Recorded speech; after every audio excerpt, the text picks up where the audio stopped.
Good morning everybody. I'm wearing sunglasses, the sun's on my face because it's a lovely day here in southwest Scotland, but apparently it's not going to last forever. But nothing lasts forever.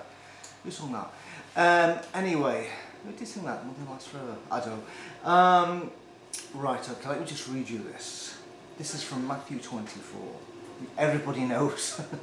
Any former Jehovah's Witness knows Matthew 24 very, very well, because obviously back in the days when people actually did speak to people and take out the Bibles instead of a little tablet, we actually showed people the Holy Scriptures. You actually often used the words from Matthew 24 to go to all the signs in reference to when this second coming of Christ is going to appear, when we would see the end of this system of things.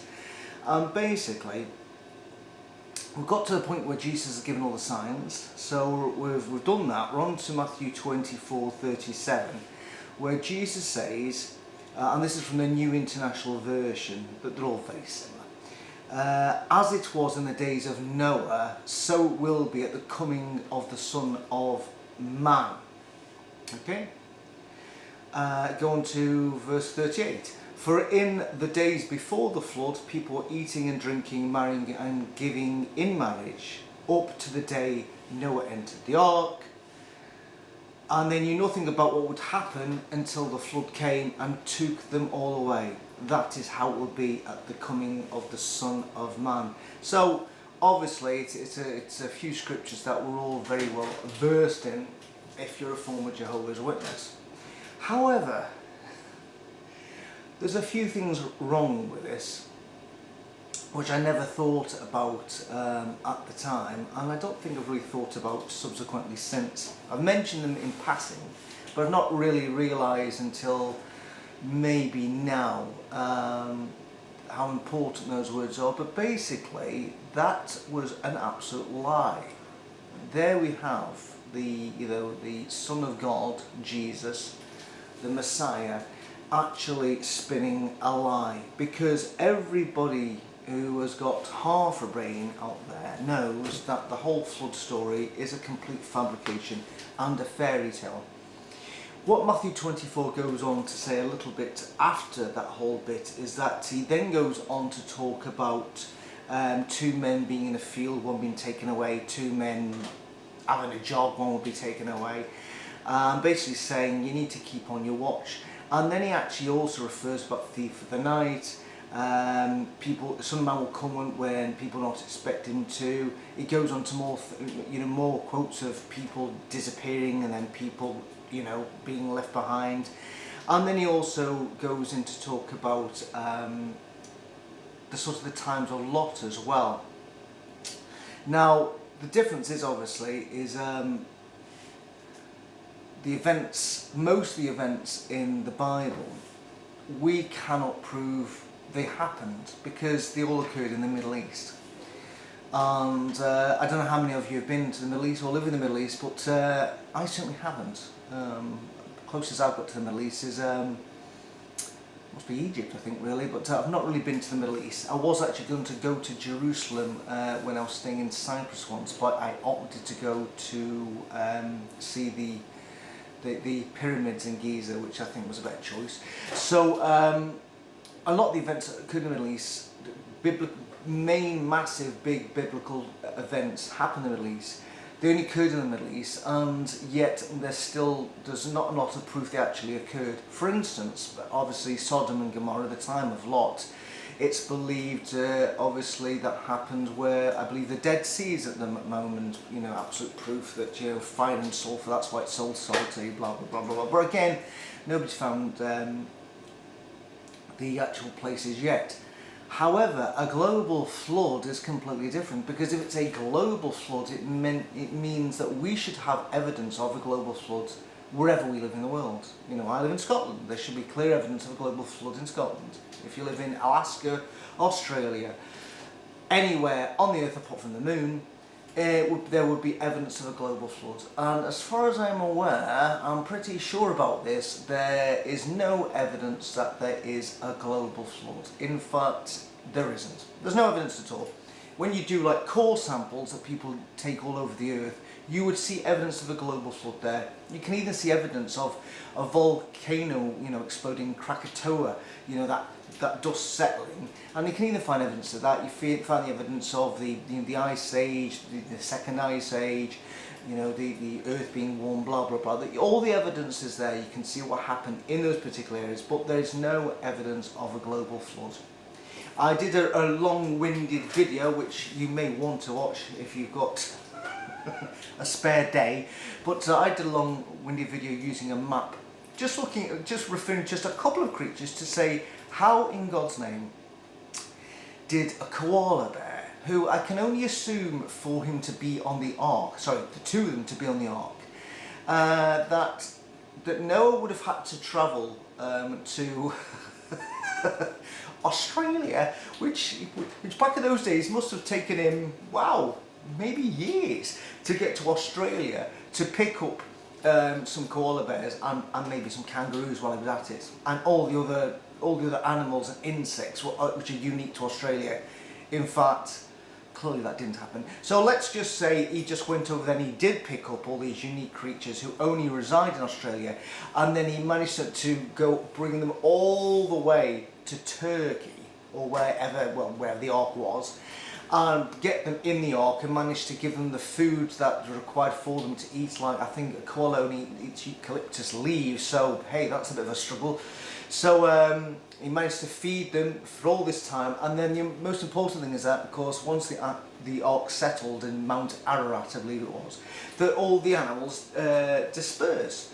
You would have thought, to be honest with you, that we should have the greatest abundance of variant of species around that area, because it's a hell of a long way to travel.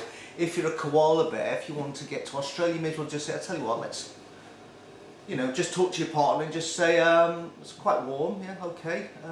We might have to change our diet a bit, but I don't fancy that trip back to Australia. Do you want to just hang around here then? Yeah, that's fine.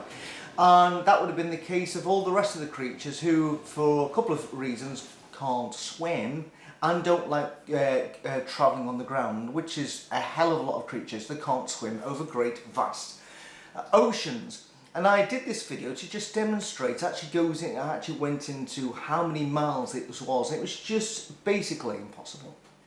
So not only within the core samples of the Earth, there's no evidence of a flood, but when it comes to animals that are unique to the different islands that they reside on this planet, you can tell that they've been living on these islands for thousands and maybe millions of years, that they've never ever ever been anywhere near Turkey. Otherwise, guess what we would find? We would find definitely fossil evidence, bones, because we're only talking about, when was the flood? The flood was, what, 4,000 years ago? Maybe 3.5, I don't know. Let's say 4,000 years ago. Well, let's go 5,000 years ago. It might be 5,000 years ago.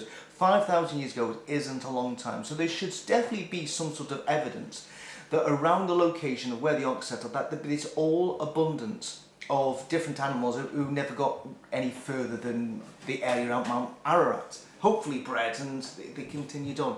There isn't anything. We just have to, as sensible, logical people who can view stories as either being myths or just complete fabrications or just some sort of urban legends, that they're not true. And as we know, there are many, when it comes to other religious teachings, nothing to do with the Bible, there are many. Look at all the myths relating to the Romans and the Phoenicians and the Greeks. It could go on and on. There's loads and loads of stories which are unique to that culture, and we've all dismissed those as being utter rubbish. So why are we totally reliant on this story by this group of people as being the truth? The fact is, as it demonstrated, that the flood couldn't have happened. And if anybody wants to come in here and argue the toss that the flood happened, well, you're as delusional as a fat Englishman with a prostitute addiction whose Patreon count is going down quicker than a Thai prostitute on the road. You are delusional, because clearly the flood did not happen. And yet we have here the Son of God, Jesus Christ, perpetuating this myth that it did happen. Now, if I came along and said to you, Always the Way song Criffle is the greatest song ever written. That would be a lie, because we know it isn't. It's actually the second greatest song ever written. Now, if I even said that Steven Gerrard had won the had 3 Premier League medals, again, that would be a lie, because he doesn't have any. If I said that Manchester City had 3 European Championships trophies, that would be a lie, because they've not yet to be champions of Europe. So these would all be lies. And so for Jesus to then say that, you know, that the times of Noah, that the events at the times of Noah occurred, that there were women eating, drinking, marrying, all this carry on had happened, it all happens, that basically until the flood came and swept them all away. For him to say that when it never really happened means that Jesus was telling a lie. And I don't know how anybody else feels about this, but think about it. Jesus has just told us a lie here in Matthew. It didn't happen. It didn't happen. Don't kid yourselves, it did happen, it didn't happen. So if that was a lie, what else did Jesus say is also a lie? Well, funny enough, we don't have to go any further than the very chapter from Matthew, because Jesus is talking about the second coming of the Christ. And we're 2,000 years on, and still it is a no-show. The people who knew Jesus the best, his disciples who chummied about with him at the time, they believed he was going to come back in their lifetime. They really did. And subsequently, that thought of the second coming of Christ has carried on through the whole of the past 2,000 years, by near enough every generation that's ever lived. You can just go through different people's writing over the past 2,000 years, and they thought that Jesus, his second coming of Christ, was going to come in their time. They looked at different signs that he's due to come. You can go through medieval Europe, you can see constant references to the second coming of Christ. And guess what? No show. And of course, it's given, the door has been left open for people to even recently to just turn up and say, I am he, to get a large following together, and even to kill themselves en masse because they believe the person in front of them is a charismatic leader and is, you know, Jesus again. And we have people who even have gone on to kill other people, thinking that certain individuals are the Christ back. And you can go through all through man's history, and you can see it time and time again where certain people got a certain group of followers. They believed it was the second coming of Christ in physical form. Of course, the Jehovah's Witnesses get around this whole non-appearance by saying, guess what, he is back. Really? Where is he? Oh, it's an invisible presence. So, no proof at all. So basically, you can see where we're going with this. It's quite simple. If Jesus actually told a lie in relation to the flood occurring, clearly the second coming of Christ is probably another lie as well.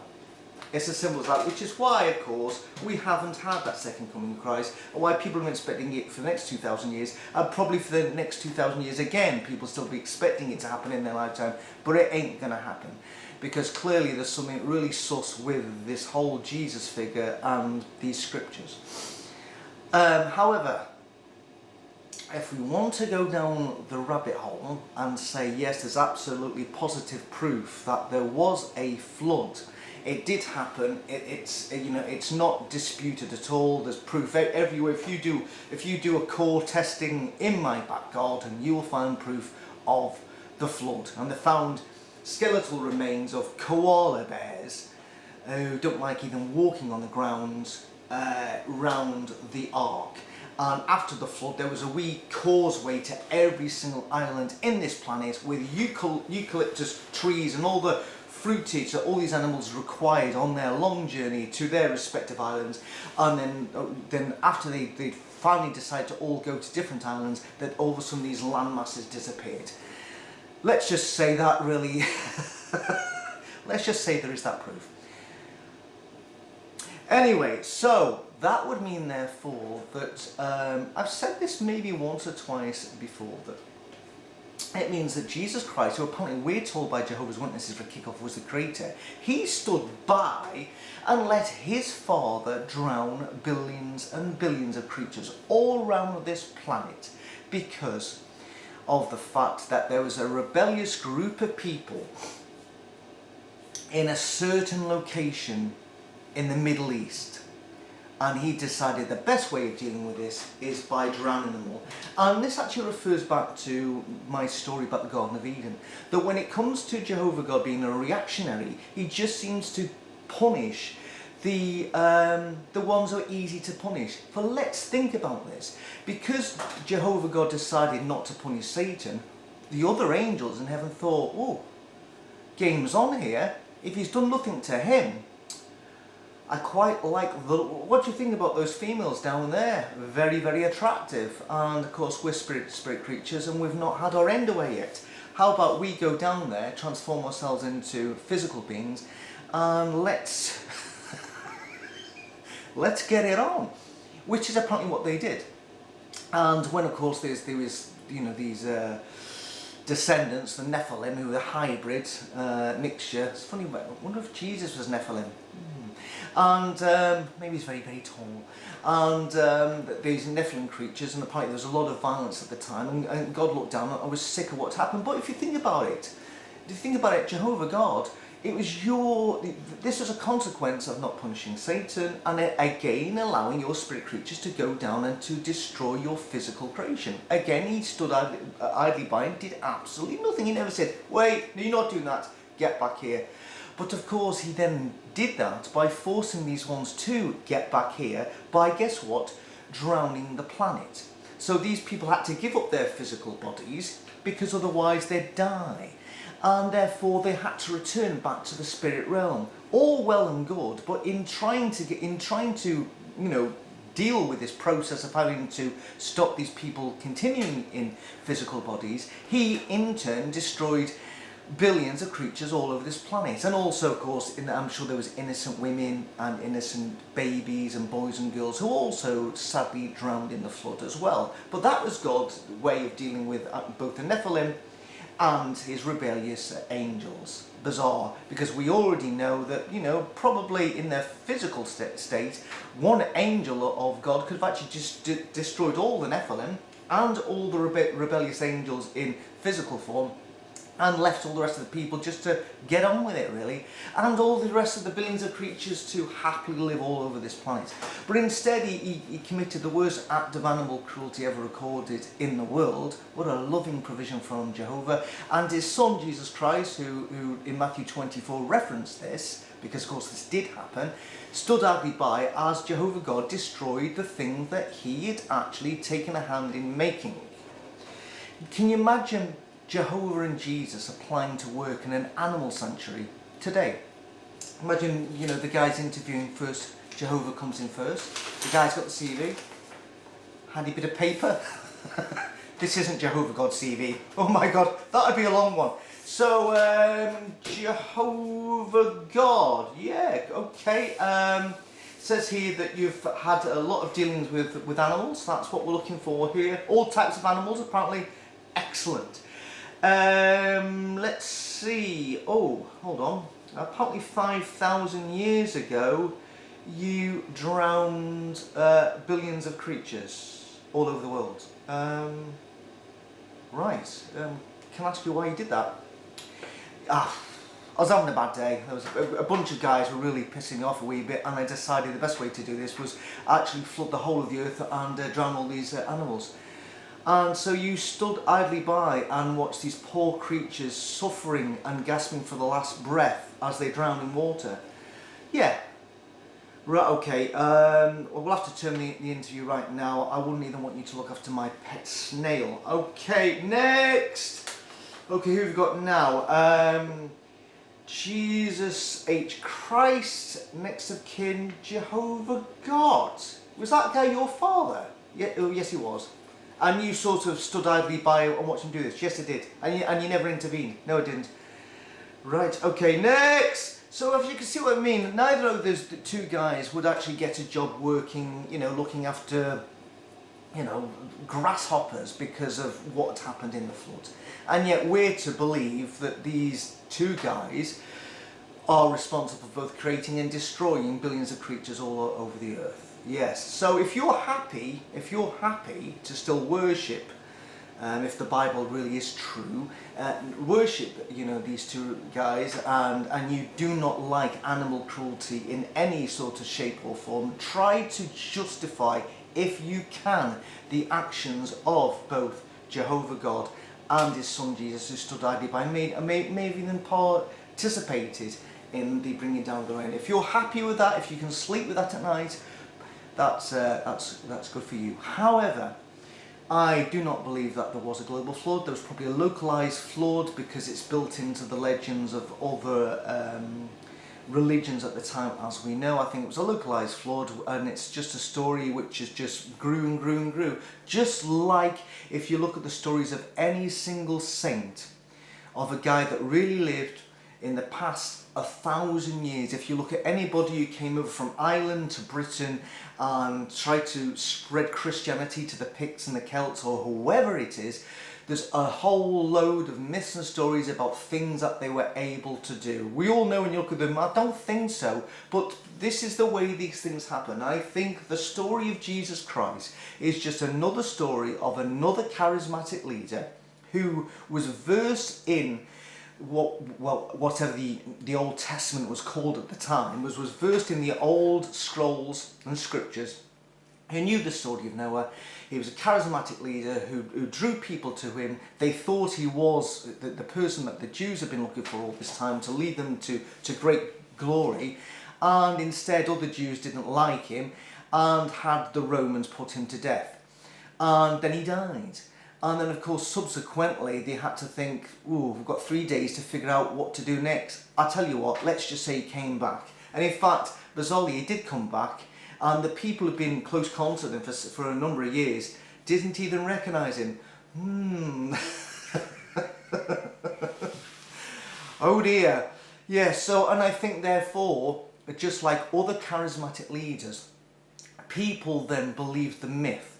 And they were willing to literally die for the cause. And we would say, and this is one of the proofs, that's given to us that Jesus did exist. Because it's said to us that we have people, it says you wouldn't die. You wouldn't go out and die and get stoned or crucified or beheaded or what have you if you hadn't met the man and didn't believe this really happened. Well, I'm really sorry, because when it comes to charismatic leaders and myths and legends, people even today, even in recent years, have allowed themselves to be killed, or have gone on to kill other people and done despicable things, or things that you can't believe that they would do unless they really truly believed in the man, because they have absolutely bought heart and soul into charismatic leaders. The history of the world is full of charismatic leaders, and people do die for the cause. There are people right at the moment who are dying for Vladimir Putin because they believe in his cause. Well, he's not very charismatic, but clearly they've bought into it. And look at what happened with Trump. Look at the charisma that he had.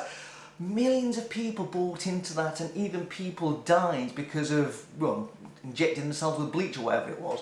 It just shows that people, or not wearing masks during COVID, not to worry, and then they died. So even in recent years, if you get a charismatic leader, unbelievably, people will buy into the bullshit, and they will lose their life believing the words of a charismatic leader, as though he's somehow touched by God, as though somehow he's very, very holy and very, very wise. And I believe sincerely that the story of Jesus is just another story of a charismatic leader. And unfortunately, I believe that this story about this charismatic leader has led this world into a dark, dark place, whereupon our version of believing the Jesus story is correct, and your version of the Jesus story is wrong, and people have therefore gone to war and killed each other. He's probably been the most divisive character that we've ever had on this planet, and not for the good, because millions of people have died due to their beliefs in Jesus. And he's probably the worst. Probably after him, you maybe then go down to Muhammad, the prophet, and Allah, and again lots of people splitting that religion, of people fighting each other because my version of believing Allah's better than yours, and we've descended from the Prophet Muhammad and those guys haven't. It goes on and on and on. It's a real shame that that's where we are, and still at the moment that we haven't all woken up to the fact that maybe all these stories are a complete lot of nonsense, and we should not be putting our hopes and our dreams in believing in the words of a charismatic leader, when clearly the charismatic leader 2,000 years ago told a blatant lie in referencing what happened in the flood, when the flood never happened. However, I leave that to everybody who watches this video. Again, a lot of people are not going to like what I have to say, but it is truly my belief, and you can't condemn me from having these. If I am wrong, again, I would love somebody to show me positive proof that Jesus did exist, that Jesus didn't lie, because the flood really happened. If you can't do those, well, I'm going to just continue the way I am. Anyway, what I'm going to continue to do now is actually go into my garden. I do say this a lot because I love being outdoors, and it's a little bit cold today. There's a bit of frost, but it's warming up nicely now, and I'm going to spend a little bit of time in my garden because tomorrow and Tuesday I'm out driving for 10-20 hours between the 2 days. And yeah, I'm just going to enjoy my day off. Anyway, enjoy the rest of your day. I will be back sometime. I don't know when and I don't know where, but bye bye.